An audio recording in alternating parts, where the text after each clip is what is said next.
All right. Hello, everyone. Welcome back to the BamaSound podcast. Today, I'm joined by Miss Jilla Webb. Hello. She's got a very storied life and career, and I'm excited to talk to her about it today. Well, I'm happy to be here. Thanks for inviting me. Thanks for coming. I want to start out with your early life and introduction to music. So I know a little detail, and that is your mother was in the orchestra for the Harry James Band. Is that right? Mm-hmm. Yep, that is right. She was one of his singers. And for your listeners, if you're unfamiliar with the Harry James Orchestra or Harry James Band, depending on how many members he had, Frank Sinatra was his first singer. I didn't know So a lot of great singers came through that band, and my mom sang about 8 years straight consecutive with him, and then he would call her back. And so she would take, tours, and that's how I first got started. Mm-hmm. As a matter of fact, if you look on my website, which right now is jilla.tunepipe because I'm building it, and that's the builder that I'm on. I'm starting with little stories. I'm starting to tell stories about my life and put pictures in there. And there's a little picture of me and my mom at about 7 or 8 years old, which is the first time that I actually got to go on the road with the band and my mom on the big giant tour bus. I mean, if you can imagine like how big a tour bus looked. Like a Prevost? Yes. Wow. Yeah. Like at 8 years old, this thing was massive and the whole band was there and it was so exciting. And I just thought, well, this is what I'm going to do. So you were 7 or 8? 7 or 8. Yeah. Yeah. And then I got to go on the road a little bit more, as a teenager also with my mom, and got to take trumpet lessons from Harry James, which, that was really amazing. So I had really a very unusual musical bringing up. My mom really taught me a lot of great jazz singers and taught me about singing, and she was my first vocal coach, and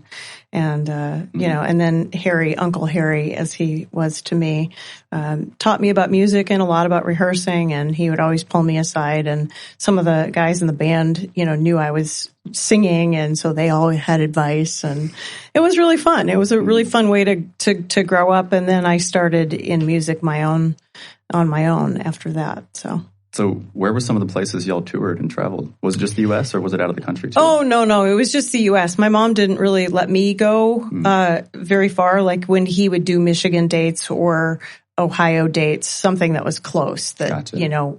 I could meet the band bus like in Detroit. And where were you growing up at the time? Were you here or up north? Oh, no, that was up north. That was in Michigan, Hillman, Michigan. Hillman, Michigan. Is that where you were born?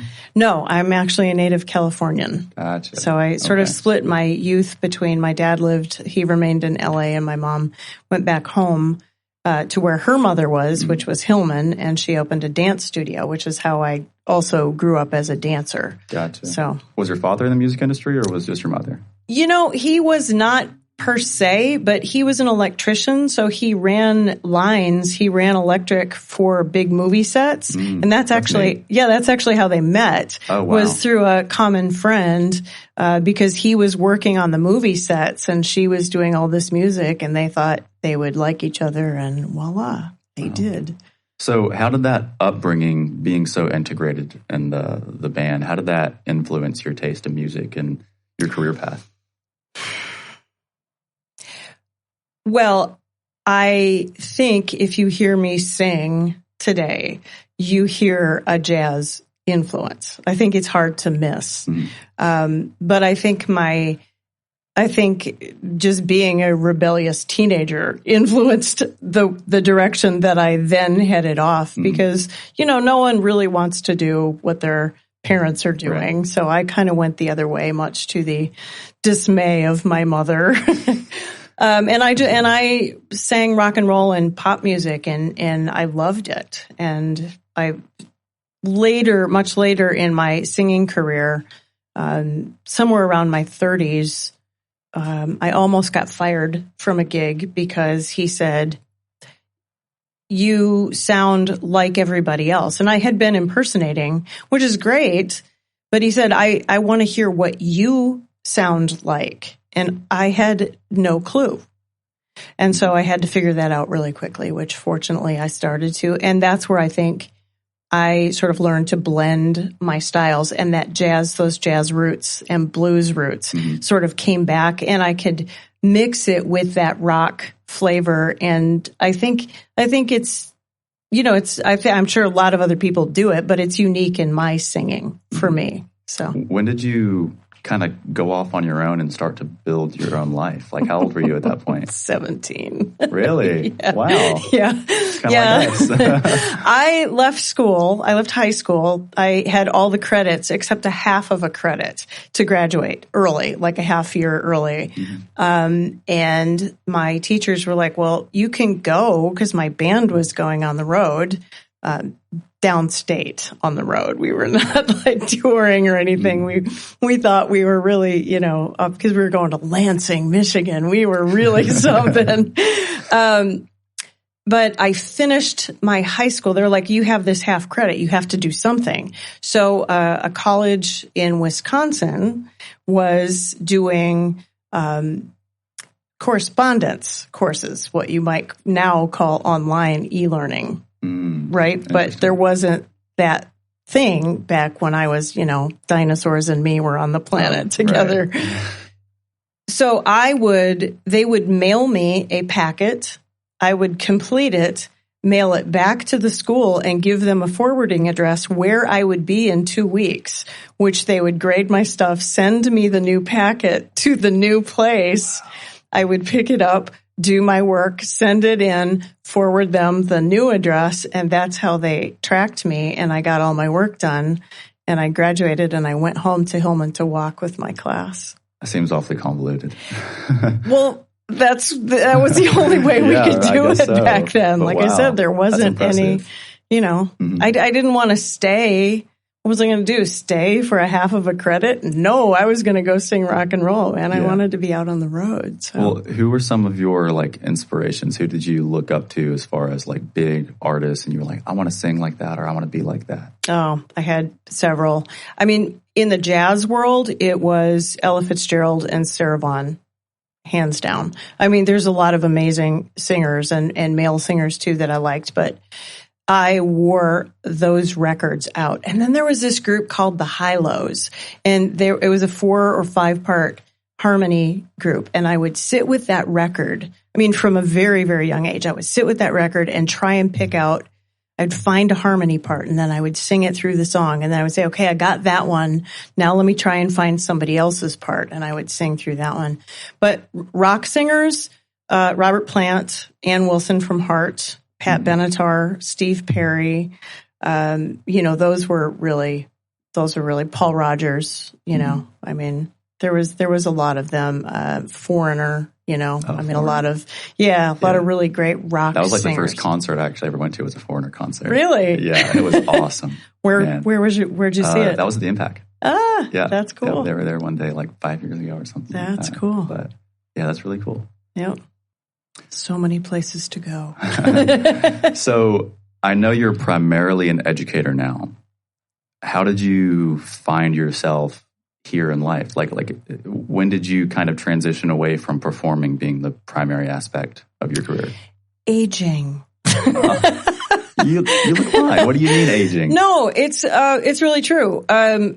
I was a singer in Las Vegas for many years, and it's when you get to a certain point, and it's not just Vegas, I'm not slamming Vegas, it's everywhere. When you get to a certain point in the music industry as a woman, you start to become invisible. Gigs start to go away, and it didn't matter.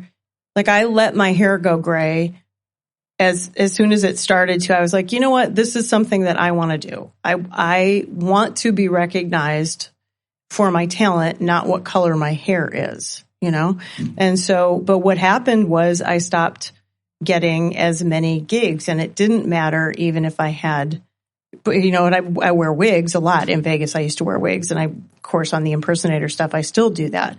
But they stop calling you. And there's a certain expectation that you look and behave and wear clothing that you might wear in your 20s. It's a very young person's business. It's a very looks-oriented business. And there comes a point for every woman, I think it's a little bit different. You men seem to have a little easier time of the aging process. We typically do in all things in life. But there comes a point where you have to say, okay, what is the next transition?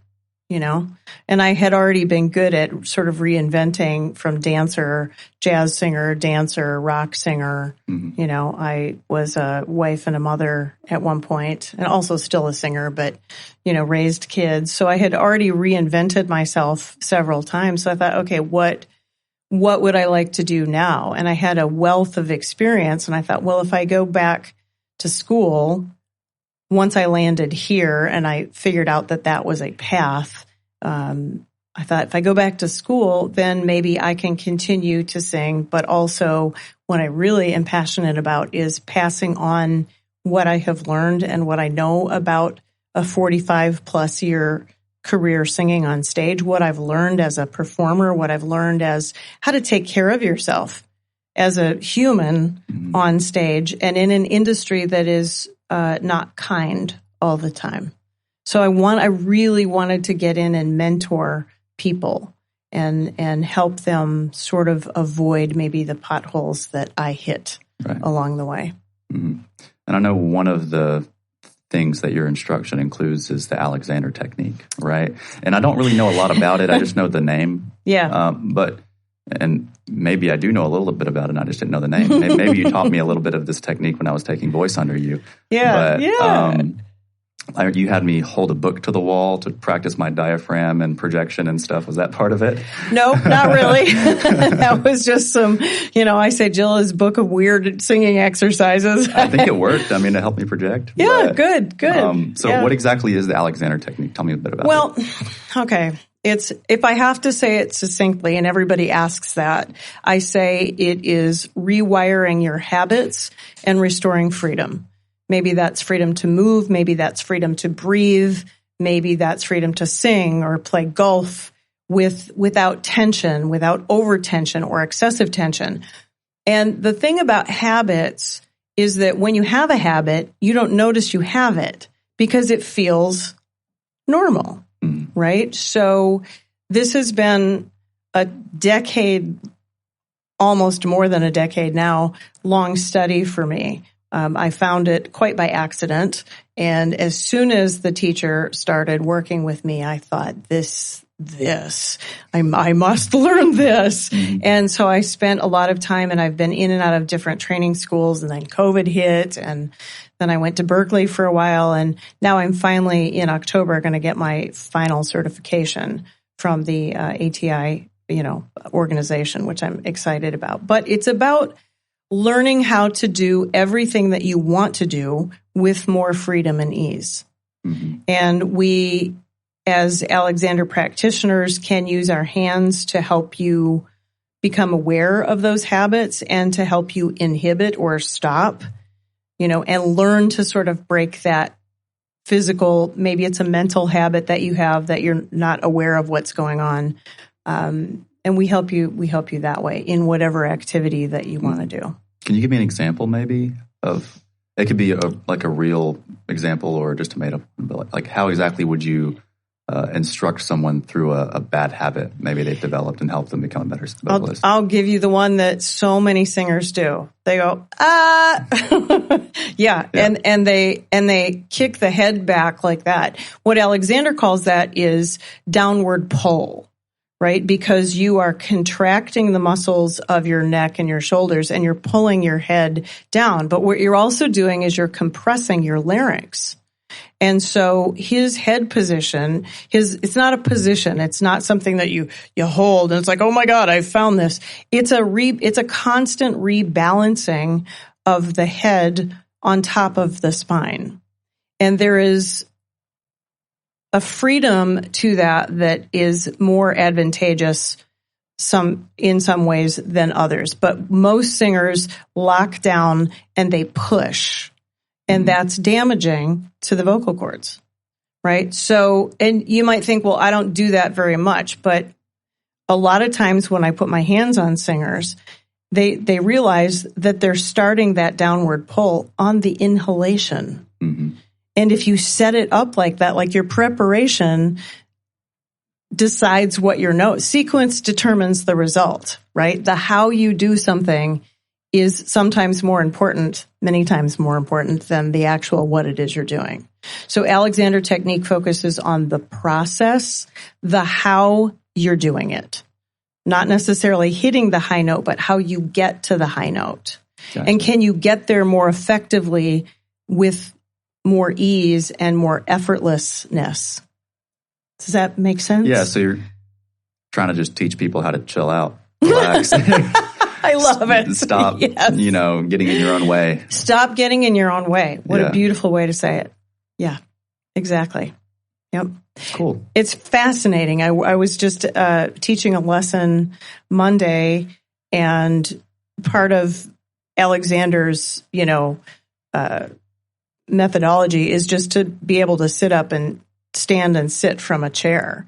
And there's so much mechanically and so much coordination that needs to go on through the body that this person was like, I had no idea that was even happening. And just mapping your body, mapping the bones of your body and the joints of your body and finding out what they actually do, what they're supposed to do. Because if your map is wrong, you drive a lot, right? If you put in bad information, do you get where you're going to go? No. And the body is the same way. So if you have a body map that you think your jaw is one way, or you think your legs and your hips are supposed to do this one thing, but actually that's not mechanically, structurally the way your body works, are you going to get the best result? Not. So that's part of what we teach people. And when you know how to map it and you know what the motion of the joint should actually be and where it's located and how it actually functions, then whatever you're doing, if you're standing or sitting, or if you're running across a stage, or, just driving for long hours, could that be done with less tension? I hope so. And the answer is yes. Mm-hmm. Yes. The answer to all those is yes. So it's really fascinating. And it's something that I'm going to, be diving much more into. It's very also neurological. There's a lot of component to what happens. So there's a lot of neurobiology that happens. And I'm really interested in all of that. Not that I'm going to go back for any more degrees in that, but the reading on it is fascinating, and what happens between the body and mind as one unit, not two separate things. Mm-hmm. So, who is Alexander? F.M. Alexander is the guy that figured all this out, and he was born in Tasmania, and he was an actor, a Shakespearean actor, and he did a lot of reciting and recitations. So he talked, and he would lose his voice all the time, and he would go to doctors. Now, this is 1850, 1860 something, and he would go to doctors, and they would say, "Don't talk. It'll be fine. Swelling will go down," which it does. But if you're not addressing the problem, he would start talking again, and the problem he would get hoarse, and then he couldn't finish sometimes the show or the week. And so he knew that there was something that he was doing. And of course, no video cameras at that point. So he put mirrors all around him. And it took years for him to figure out this primary control, the relationship between the head, neck, and spine. So he was kind of just figuring this out by trial and error. Completely figuring it out by trial and error. Wow. Yeah. Yep. But now we have this entire body of instruction around it. Yeah. He wrote 4 books around it, and it's growing. And what we're learning about the scientific data that's backing it up is really incredible. That's really awesome. Incredible. Yeah. Cool. And your this course and instruction is through Auburn, right? No. This is you have to be certified through the organization or through a faction, through a school, like somewhere that would teach it, like Berkeley. So I'm getting certified, and I'm hoping to teach it at Auburn. Now, I do teach it with all of my students, but what I hope to do is bring it to the school, because football players, basketball players, baseball players, golfers, it's not just for singing. It's not just for singing. Yeah. It's for anyone who moves can benefit. So I really want to bring this, to the school wide and really make this. And you would be the first to bring this to the school? I think there was someone else who is no longer there who knew about it maybe, or had some information. I don't know if they were certified, but there has never been, a structured class for the Alexander technique. So I'm really hoping that in the next few years we'll make that happen. Gotcha. Yep. So in your touring days when you performed more, I mean, you've played in Las Vegas, Singapore, right? I think I read that. You did. That was a fun gig. Do you miss it? Do you miss just traveling the world and performing? Sometimes, sure. It's so fun. I imagine. It's so fun, but it's also, I really love what I'm getting to do now. And I love the changing nature and the reinvention, right? I don't think I would personally want to spend my life doing one thing only. Like, I'm still singing because I can't imagine my life without singing, but, I need to be able to do different things. I need to be able to change and say, yeah, that was great. And maybe I'll do it again when I'm 80. Maybe I'll go back to jazz and I'll, and I'll start, and I'll start doing, like jazz festivals and all of that. And just, I'll be retired from everything else. So, hey, why not? I don't know. But I really enjoy passing on what I know and seeing my students like you taking it. And, every time you post something, I'm very proud of everything you're doing, and you just sound so great. And it makes me so happy to see when people are out there finding joy with music, and if I can help make that easier for somebody, that's awesome. That's awesome. One of my favorite performances that I've seen you do is when you do like a tribute, especially like a Fleetwood Mac tribute, because you do just a killer Stevie Nicks. Thank you. I mean, it's just like you're her. Thank you. I mean, you can, I don't know, you have just this great vocal control, and you can kind of mold it into I don't know, what do you call it, a twang? Like, what does she have? It's like the she's got nasally that fast kind of nasally and that vibrato. Yeah. But was the tribute shows something that you kind of moved into after like your earlier life in performing? Was that like a later thing? Yep. That was, I remember it well. That was after I had to pay to get out of a record deal. And I slunk back to Las Vegas, barely made it back, had zero money, didn't know what I was going to do. And my friends who were all doing this were like, you need to put on a wig and do a character. And I thought, I don't know anything about that. Right. So, but I did finally. And one of the producers in Las Vegas gave me a shot as Gretchen Wilson. And I don't know who that is. Oh my. Sorry. No, that's all right. She had a meteoric sort of, redneck woman, or, Here for the Party. I've probably heard. I'm sure you have. Yeah. Two of her big songs. But he gave me a shot, and I mean, really, literally, when they handed me the check, I was like, for that? This is like, I made what? And it was really fun. It was really fun. It was production shows with a great band and on big stages. We were always on a theater stage. So the rooms were, 800 to 2,500 people. Wow. So it was really fun doing the show. It was always high energy. You got to meet just everybody in the community, in the artist community. So yeah, that sort of, it came by accident. And then you start to think, well, okay, well, who else can I do? And I did Gwen Stefani and of course Stevie Nicks. And now I do mainly Patsy Cline, and I am debuting Wynonna Judd for the first time, August 1st and 2nd. So fingers crossed. Awesome. That one. Are there any other big projects other than Wynonna that you have kind of in the works that you're excited to share with the world? I guess I can share this. Yeah, I have a New Year's Eve gig that is a 90-minute big band set. Where at? So at the Wetumpka Casino. Cool. Yeah. Wind Creek, is that right? Wind Creek, yeah. The Wind Creek Casino there. And so I will be doing a full 90-minute set of like big band, like my mom style. A lot of her charts that I have and some that are not her charts as well. But half the show is her charts. And I know I'm very good friends with one of the drummers, Les DeMerrill, and his wife, Bonnie. Les was a drummer that I knew from the Harry James band. So, and he and his wife still do big band stuff. And he's still around. That's so and he's cool. still around. And yeah, we chat and they just have a wonderful band. And so he's very supportive of me getting out to do this. So I'm really excited about that. I've got some records, coming out records. Look how old I am.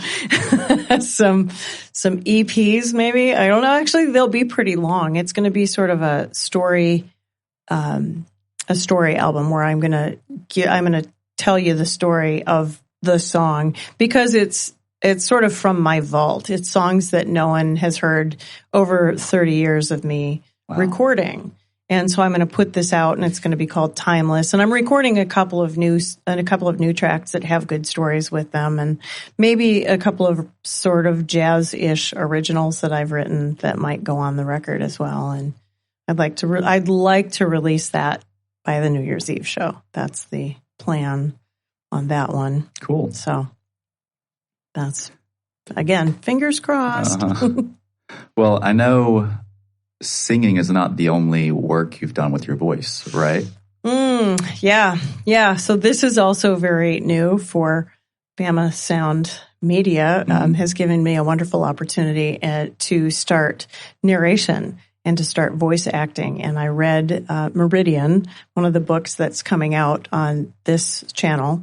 And it was so fun to do and just to get to explore and be completely creative. And the story is really interesting. Like, I can't wait for people to listen to this. And the story is really cool, the way he blended a real life true crime thing with some real life characters, but fictional things that happened and some sort of magical. It was really fun to read. The characters are great. I had just a wonderful time reading it, and I'm looking forward to doing more narration. Like I said, if I had to do one thing in my life, I'm not that person. That just doesn't work. So this was fantastic. And I'm, so thrilled that they asked me to do this and I got the opportunity and they liked it. So I'm really excited to hear it. To hear your voice work on it. It's really fun. It's a really fun story and I'm anxious to read more and do more books and see where that road takes me next. So, well, I mean, I've seen online you have experience before this, even with voice work, like with the news possibly or radio. Is that right? Well, I did a lot of voiceover and jingles. So, jingles, like what? Is there any that we might know? You're going to tell me. I don't know who that is. I did the whole national campaign for the Rosie O'Donnell show. I did. Well, I know who that is. Okay, I did that. I know Trump hates her. Yes, apparently they do. Yeah. I did Third Rock from the Sun. I did. I did so many. I did a lot of football stuff. I did a Hawaiian Air thing once, and one trip to Hawaii, I was, listening to the whatever. I was watching a movie and they break in and they say, "Oh, well, we're landing." And then this music comes on and I thought, that sounds awfully familiar. And it was me. I'm like, okay. Wow. So you were on the flight and you heard your voice over there. Yeah. So yeah, That's it's fun. So I mean, I did a lot of stuff and a lot of voiceover work in Las Vegas and in Spokane before that. So when I mentioned the Singapore gig, your eyes lit up. I want to hear a little more about that. Like you said, it was a lot of fun. Oh, it's so fun. It was a New Year's Eve gig. It was a New Year's Eve gig. I was Gwen Stefani, with a cast of, I don't know, 5 or 6 people that I didn't know. Some of them I'm still friends with, right? We spent 9 days in Singapore, doing, I don't know, a few little shows and then the one big show. It was 15 or 20,000 people and it was so fun. It was just the energy. And I don't know. I mean, you say, do I miss the travel? It's gigs like that I miss. Like I was in one spot for a long time. I got to meet a lot of people. I would get up and have my coffee and get on a bus and go downtown and, explore and do that, and then come back for a great dinner with friends. And, it's a beautiful place. It's an absolutely beautiful place. So, a lot of just wonderful memories from that show. Cool. Did you ever do Gwen with like a Sublime tribute as well? No, I did not. That would have been cool. Yeah, it would have. Man. Yeah. That's neat though. Yeah. Is there anything like that you have coming up? Or do you have any performances that people can still see you at? I perform through the end of the year, and you'd have to check. I should put this on my website, right? This is one of those marketing things that would be good to do. I have 2 weeks a month at Fire at the Wetumpka Wind Creek Casino, and that's their steakhouse, and it's just great food, great atmosphere. Mm-hmm. So I do that where people could come see me. The impersonator gigs are out of town generally, Kentucky, Ohio. I'm not sure if the New Year's Eve gig is open to the public or it's just for you would have to check their website for that. I don't have that information. So again, I mean, I'm not singing quite as much as I used to. And when I do the impersonator stuff, it's usually out of town. So. Gotcha. If there was one piece of advice that you could give to an aspiring vocalist that you feel like they could take with them and think back on to try to work through whatever, what would it be?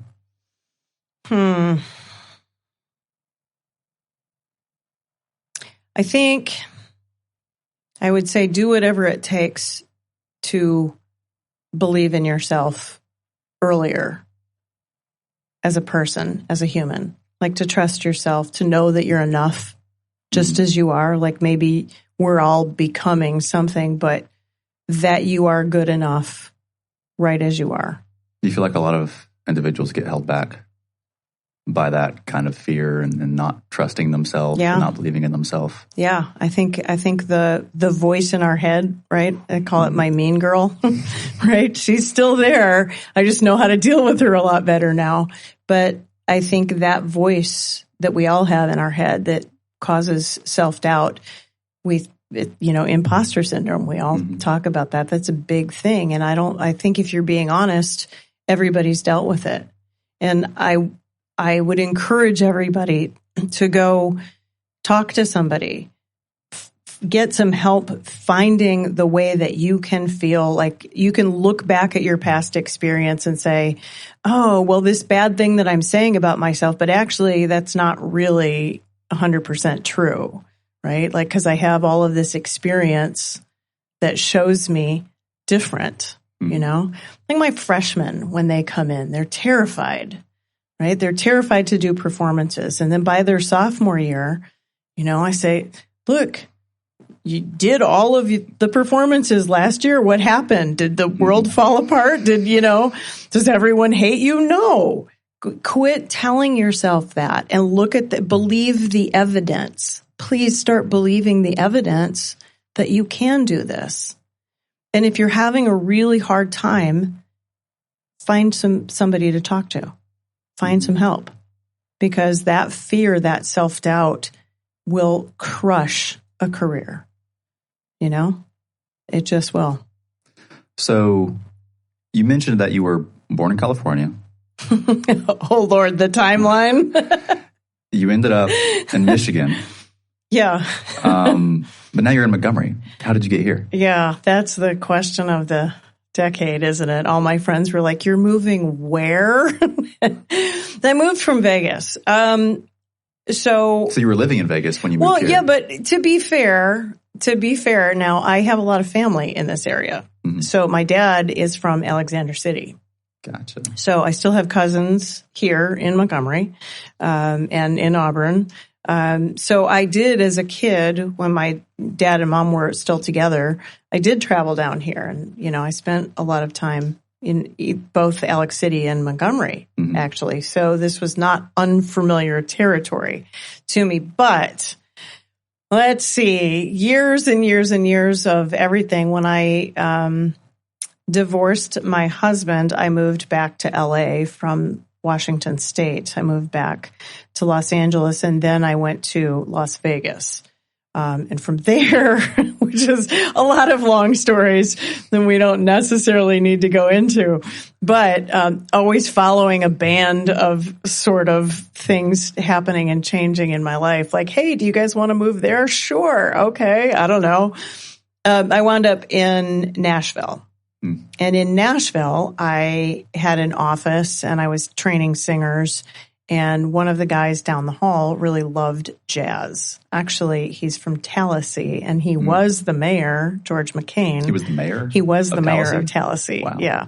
Very dear friend. And he and I struck up a friendship because of our love of jazz music. And he knew who my mom was, which is, always fun and incredible.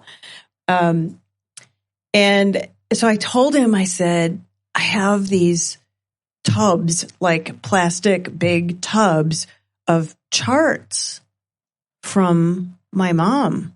And some of them are Harry James and some of them are different bands that she's been in. And I'm like, what do I do with these? And he said, I don't know, but I know someone who will know. And that was Robert W. Smith, who taught at Troy, who was the commercial music director coordinator at Troy University. Right. And so he brought down a tub of music to Robert, and Robert called me and said, this is amazing. Do you know what you have here? And I said, yeah, pretty sure I do. I just don't know what to do with it. And so he said, why don't you come down here and why don't we cut a record? Let's go through these charts and find the ones that are, because my mom, God bless her, was not the most organized woman in the world. And some charts had full parts and some had, pieces missing. Some were just like a trombone and a piano. You can't make a whole song out of that. So we found the most complete charts, and the Troy University Jazz Ensemble recorded them with me. And so that's actually out there. You can go buy that on... Where can you find that? I was on iTunes. What does that mean? Like it's Apple Music now? I don't know. Something like that, yeah. Something like that. Is it also on like the website for Troy, or is that gone now? No, that's... I don't know. Ilium Records is their record label.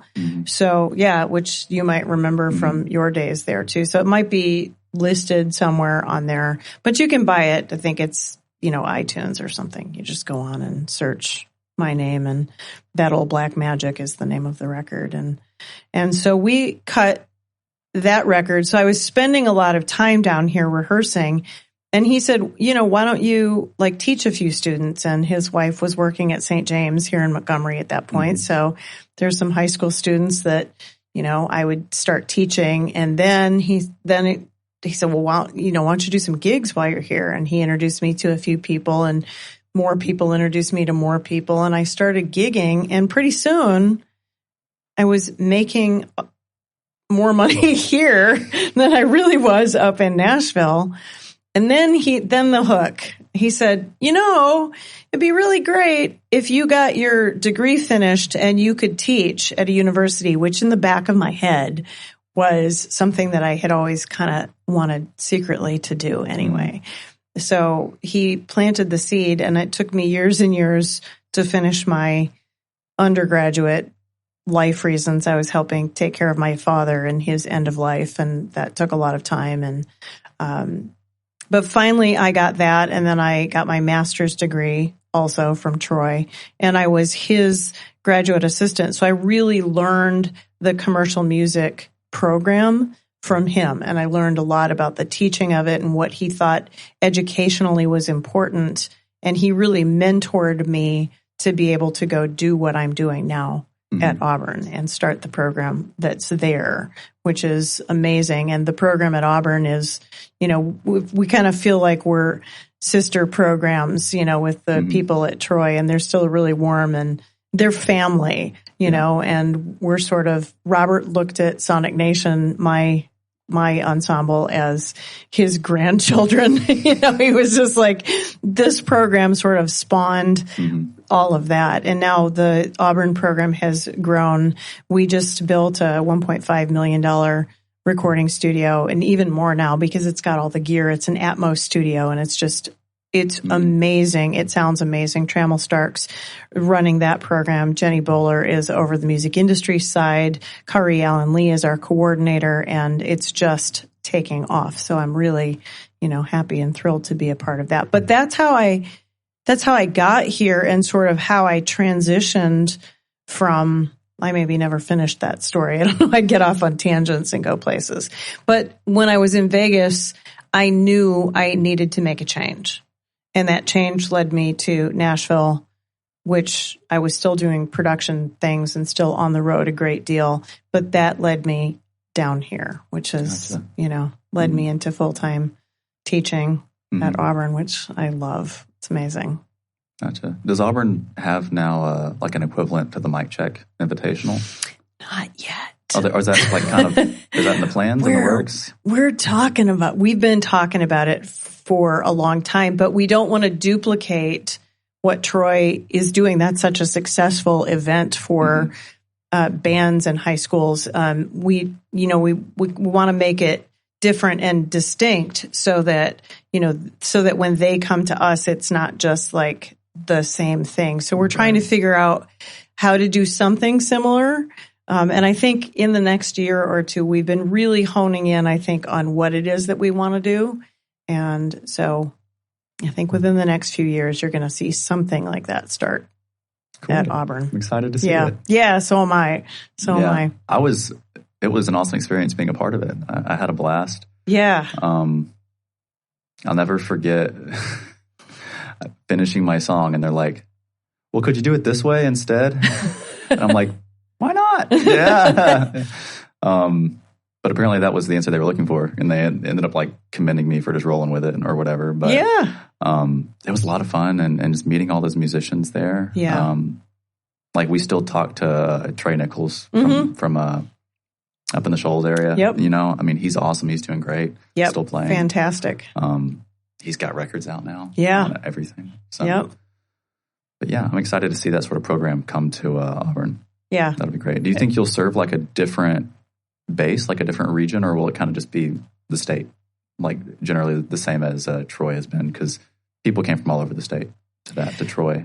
We're finding the same thing, and we're actually getting a lot of out-of-state people, which so does Troy. Yeah. But it's just a very diverse student population, and it's really nice. I have a student from India who came all the way from India to study. Study at Auburn? At Auburn. Wow. Yeah. So it's there's a really great international student base there as well, population. So we're thrilled about that. Interesting. Yeah. Well, it's been a pleasure talking to you today, Jilla. Thank you so much for inviting me to do this. And it's great to see all that you're doing. And, I love to watch what you're doing and going around the country and your music and all of that. So congratulations to you on all I'm of your excited success. to hear your narration on Meridian. I think that's going to be really neat. Yeah, please listen and let me know what you think. It was really fun. All my different, voices in my head finally get to come out. Yeah. So y'all will be able to see that soon, listen to that soon. Yep. Anything else before we go? Anything you want to let the world know? No, I just, Because, of course, the whole world watches this. That's right. Podcast. Yeah. No, I think, just keep doing what you're passionate about and doing what you love and keep following dreams, no matter how old you get. All right. Well, you can find her work with BamaSound at BamaSoundmedia.com, and you can follow us, subscribe, hit that bell. You don't want to miss any uploads from us, and we will see y'all later. Thank you. Great. Thanks.